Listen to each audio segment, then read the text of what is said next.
My name is Chris Thieneman, and I really would love to have the opportunity to tell you a little bit more about myself, but I'm going to take this time. You can go to the thienemanformayor.com, but it's not on the agenda, but I think it's the absolute most important issue that everyone in here and everyone in the city of Louisville should be dealing with. And it's this audit, and this Llewellyn audit that actually my fights with Abramson has started this audit. On my mailer, I have, on my handouts, I have actually a photo of the press conference that was last year that we were fighting and wanting this audit. We've got Metro councilmen sitting on this board that have voted for this issue. They've even said they were voted for it even though they had issues with the contract. And then we've got other candidates that are up here that signed confidentiality agreements to keep the information from us. This is not on our agenda, but is the most important thing. Jobs, we cannot build jobs until we have ethics in this community, and we have to start with it. I'm not trying to embarrass the Metro councilmen, though they probably should be. I'm here to tell you what's going on. Thank you. Thank you. And we will. My experience in the real estate business is extensive, and I'm so happy that the Metro councilmen here that are talking about arrogant culture, a lack of cooperation in the development business, and one-stop shopping, because we've lacked that for the 8 years that they've been in office. You know, one thing that I will not do, I will not be a part of forgivable loan programs to out-of-town developers for millions of dollars and not have the city be accountable for them. That money should be going to small business owners in this community where they hire local companies. The city is a part of building 2 new garages as we sit here today, but yet no local company that I have talked to was invited to bid on those. They're going to be built by out-of-town companies. That will not happen when I am mayor of Louisville. Ms. White? I'm not a gambler, but my father, when he was alive, used to go every Friday night over to the casino and be happy to go over there. But on his way home, he'd be so upset because they left his money over at the casino and he left it in Indiana. And he said, Chris, I would maybe feel a little bit better if we had our money, if I was losing my money in Louisville. You know, this is not a very popular Republican issue, but I am for casinos. I'm not ready to support the Churchill Downs. I don't think they should have a monopoly.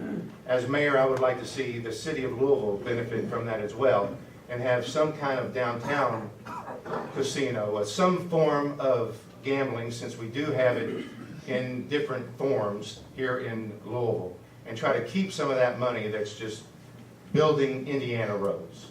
But thank you.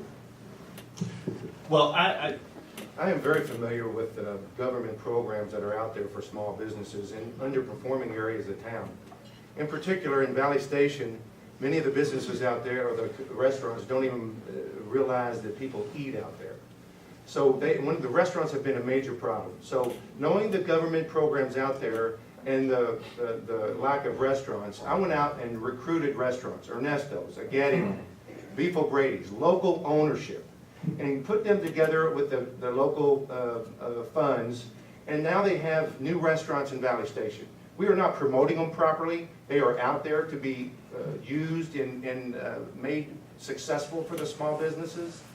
And one of the things, now the mayor doesn't have a lot to say in the SBA loans, but we are desperately in need for them to loosen up the money for us, the small guys. They've loosened plenty of it for the big ones, and it's time for us to take care of our own. And that's what I would want to do as mayor. Thank you. Ms. White? I first have to make a comment on one of my other candidates for mayor. I will not be working with any good old boy system. And I tell you how you do that, you actually just turn the lights on. Because when you go in those back rooms and those deals are going on, and believe me, I've been around politics since I've been 13, they are going on and it's disgusting.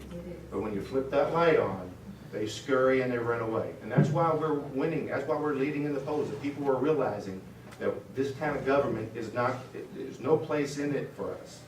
But for our regional problems, we can't be working with Indiana when their tax structure is not similar to ours. Southern Indiana has lower has lower income tax, lower corporate taxes.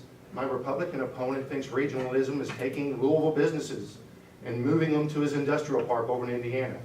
But that is killing our economy at over $1 million a year in occupational taxes. We have to have a fair, if we're gonna compete with Indiana, we have to be a Thank you, fair Mr. tax Chairman. structure. David Tandy? Mr. Bingaman?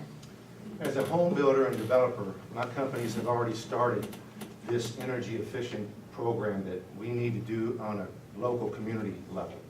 We are buying from, our new water heaters are coming from GE. Now, we all need to be buying from them, because that's gonna save, they're gonna be building these new water heaters, 300 and 400 jobs starting next year.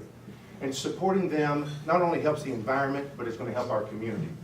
And one of the other programs that we have in our home building business is that we're recommending that everyone here should have their homes inspected. Do you realize that over 70% of the energy that we waste comes from heating and cooling our homes?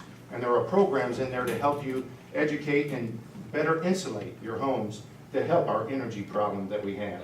But there are many other small, good companies that are starting out building new energy efficient businesses, the hydro plants and wind farms that you can actually put on the side of your homes, like a satellite dish, that will help. Thank you. Mr. Tandy? Thank you, Charlene, for Louisville. We have some major issues that need to be cleaned up. And one of the things that's proven is with this audit. And I tried to pass Senate Bill 80 this past session that would help us keep the administration accountable. But yet, we have one of our Metro councilmen and one sitting at this table that went up there to fight against it. And they said that the people of Louisville, I got it on tape, but the people of Louisville knew when they voted for merger, they were giving the mayor this much authority. And that's not right. Mr. King?